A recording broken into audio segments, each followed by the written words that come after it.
Hello বাচ্চারা, আজ আমরা খুব মজার ভাবে রং চিনব। প্রস্তুত তো? এই রংটাকে বলে লাল। লাল আপেল, লাল বেলুন, কি সুন্দর না? এই রং হলো নীল। নীল আকাশ আর নীল বল সবই দারুণ দেখায় তো। এবার দেখো সবুজ রং। সবুজ ঘাস আর পাতার রং, প্রকৃতির রং।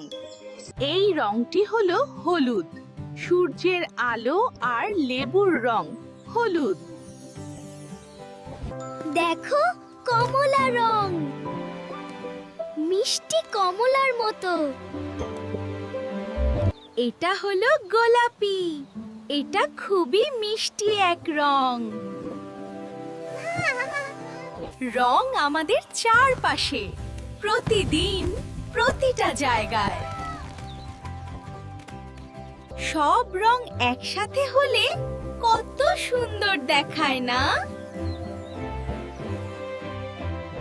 আজ এতটুকুই। আবার দেখা হবে নতুন রং আর মজার ভিডিও নিয়ে।